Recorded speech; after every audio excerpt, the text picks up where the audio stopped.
Sunday, pagod, tulog. Ayun. Pagkatapos, sayang, walang nangyari, no? So, dito naman, in the same way with religious practices nila is you're not allowed to work hard before Sabbath so you can perform your duty well. So you can perform your task well. Ayan. So, yun naman ang difference, no? No. Okay. Now, sa atin pwede. Pwede naman sa atin. Walang issue doon, no? Okay? So, yan. Sabi ni Jesus, teacher ka pa naman, tapos hindi mo alam. Sabi ni Jesus, no? Yan. Kasi, you are only interested in practices. Sabi ni Jesus, you are only interested in practices. See, later on, we will see anong gustong i-demonstrate ni Jesus, what Jesus wants to emphasize, what Jesus wants to demonstrate in this conversation. No? So, you must be born again if you want to be spiritual and not religious. Yes. Now, question, do you want to be a religious or spiritual? Spiritual. Why? Bakit? Kasi kung religious, hindi na pupunta dito sila Jake ngayon. Kasi nagawa na nila yung duty nila kahapon eh. No? But because we are born again and we love serving the Lord, yes, that's fine. I'm serving the Lord. No? Oh, hindi kahapon, duty na ako eh. Preach na ako kahapon eh. Kasama pala ako doon. Kaya pala ako na-realize. No, hindi na, no? Kahapon, nag-attend na kami doon eh. Hindi na. No, it's not like that. No? So that's the difference. Okay? So, you must be born again if you want to be spiritual and not religious. Number 3, no? You must be born again if you want to have an eternal life. Yes. You must be born again if you want to have an eternal life. Verse 13 to 15. No one has ever gone into heaven except the one who came from heaven, the Son of Man, which is Jesus. Just as Moses lifted up the snake in the wilderness, so the Son of Man must be lifted up, that everyone who believes may have eternal life in Him. Yan. Jesus mentioned about Moses, and he is talking about Nicodemus. He is indirectly telling to Nicodemus, nabasa mo ba yan sa Torah? Have you read that? You've been studying that the whole time of your life about Moses lifting. He mentioned about Moses, no? There's another story later on. I'll tell you about that now in the book of Numbers, no? So now, if you want to, you must be born again if you want to have an eternal life. Okay. Now, in the book of Numbers, which is Jesus is expecting Nicodemus that he knows Genesis, Exodus, Leviticus, Numbers. That's part of the Torah, no? Itong Torah ito yung minaster ng mga Pharisee. Master na master nila. Yung Torah. Talagang they've been studying the book of law, Genesis, Exodus, Leviticus, Numbers, no? For years, no? And Jesus cited one scenario about Moses, no? Which is he expecting that this rabbi, Nicodemus, knows about this. Now, Jesus said, ano sinabi ni Jesus doon sa verse? Numbers. Sabi ni Jesus sa verse, everyone who believes will have eternal life. Yan. So, para ba sinasabi ni Jesus? No? He's indirectly saying, you don't know that? You've been studying this book the whole time? And you know this? Now, this is the story in the book of Numbers 21, no? You know the story of Israelites, no, crossing for 40 years, they've been trying to cross the desert safari, no? Yung wilderness.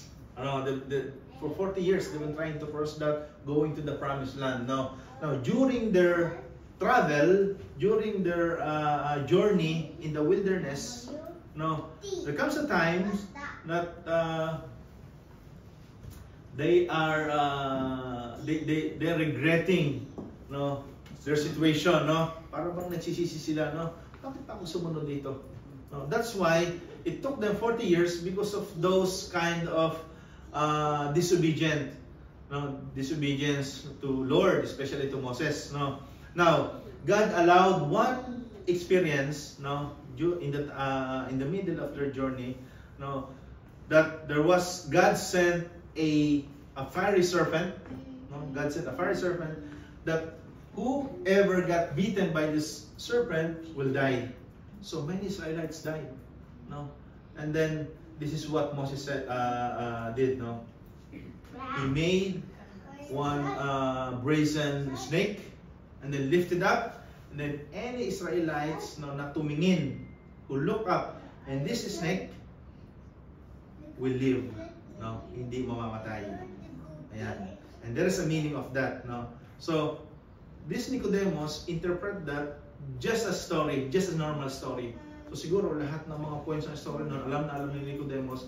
Pero the meaning of that is, kaya sabi dito sa verse na to, just as Moses lifted up the snake in the wilderness, so as the Son of Man must be lifted up, that everyone who believes may have eternal life in Him. So Jesus compared that brazen snake to the Son of Man, which is Himself, that anyone who believes and focus on Him will have eternal life. Now, on the story, in Numbers chapter 21, ang ginawa ni Moses, ang sino mang titingin sa tungkod na ahas na yon, no, ay mabubuhay kahit nakagat na noong fiery snake, no, hindi siya mamamatay. No, para doon lang yung focus nila. Doon lang yung focus nila. No? And then the same is true with the Son of Man, which is Jesus.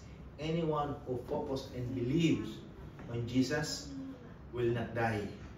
No? Kahit pa makagat ng fiery snake, no, will not die. Will have eternal life. Ayan. That is the meaning of that. Are you getting this? Amen. Do you get my point? One simple illustration. No, there was a man who used to complain about the church. About, I cannot understand what PJ is saying because there are kids play around. There are may nagchichismisan. I cannot understand. I cannot experience the presence of God because people are so noisy in the church. No, may nagchichismisan. May batang maingay, may tatakbo-takbo, ganyan. And then the pastor says, okay, ganun ba? Sige. This is the bottle of water. No, not bottle of water, water in a glass. Okay? Full of water. No. Try to walk from the back, going to the front of the church. No. Try to bring the glass of water without spilling. No? Yung walang mababawas. So kinuha niya, he took the glass, slowly walk into the aisle of the church. No? Talagang ingat na ingat siya. Ingat na ingat siya. Yan. And then pagdating sa unahan, nilagay niya, walang natapon. Walang natapon. Ayan. Bakit walang natapon? Nakakonsentrate.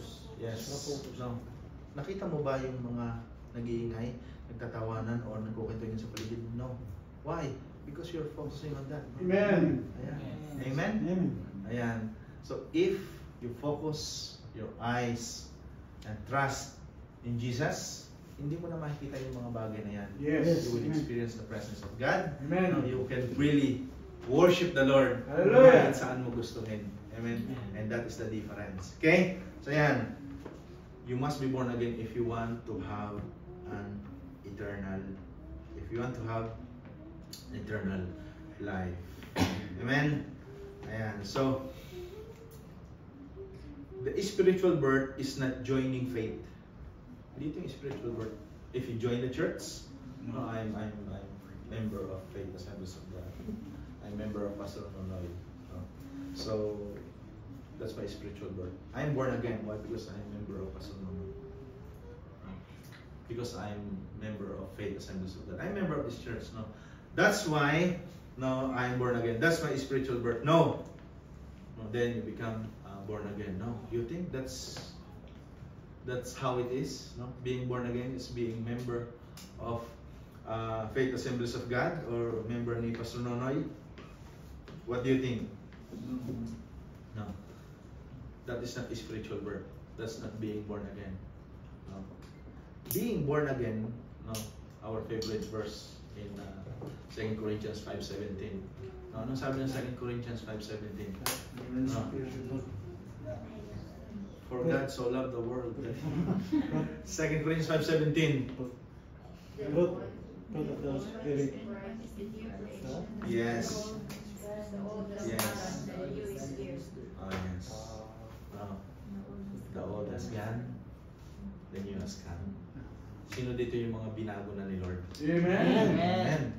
No, years ago, if Kuya Ray will tell you his story years ago, without knowing Jesus Christ, what kind of Ray he was? Oh, siguro long hair pa rin siya, pero ibang Ray. No, ibang Ray siya noon. O, di ba? So ngayon, kung dati yung kamay mo ginagamit mo sa mga hindi magagandang bagay, iba na yung Ray ngayon. Yung kamay ni Kuya Ray ngayon tumataas ang kamay. Amen. Puri sa Panginoon. Amen. Lifting his hand, praising the Lord. No? Napaglabas dito, iba na yung Ray, The old has gone, the new has come. Yes. That is born again. Amen. Yung binago ni Lord. Hallelujah. Amen. So sino dito yung mga born again? Amen. Yan yung mga born again. Okay? Yung mga binago na ni Lord, merong spiritual birth. Ayan. Hallelujah. So, born again is not a group. It is because of the grace of God. Yes. Biyaya ng Panginoon. Okay, in Ephesians 2:8-10, sabi dito, for it is by grace you have been saved through faith. And this is not from yourselves, it is the gift of God, not by works, so that no one can boast. It is the grace of God. Amen. Do you think the grace of God can change people? Yes. How? Paano kaya ang grace? How come the grace of God change people? The grace of God can change people. John 1:12, yet all who died received him.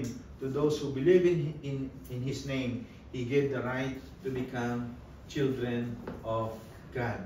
Even myself, I can stand in front of you, not because I am a good speaker, because maybe I studied the Word of God, or no. I can stand in front of you only because of the grace of God. Yes. Not because of my own strength. No? Hindi dahil ako ay madaldal, kaya ako nakakatayo sa unahan. No. Hindi dahil ako ay angat ako sa iba, kaya ako ay nakaka... No, it's not like that. No. Maybe what I've done before is worse than what you experienced. No? But it is because of the grace Yes. of Hallelujah. God.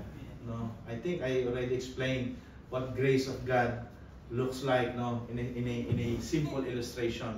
There was a soldier, a very known soldier, kaya lang he done a very heinous crime.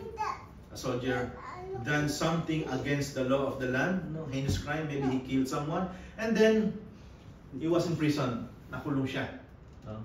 Now, isang sundalo, a normal soldier, gumawa ng masama, killed someone brutally, heinous crime, and then got in prison. What do you call that? Justice. That is justice. Okay? I'm trying to explain to you what the grace is. So, he served his sentence inside the prison. No? Actually, he was sentenced to death because he killed many people, heinous crime. Maybe he raped someone also, heinous crime, and then he was jailed and he was sentenced to death. That is justice. That is justice. Okay. Now, without doing any goodness, without doing anything, just waiting for his time, to maybe to hang or electrified or siya mamatay, and then the government told him, okay, from tomorrow onwards, you are free. From tomorrow onwards, you are free.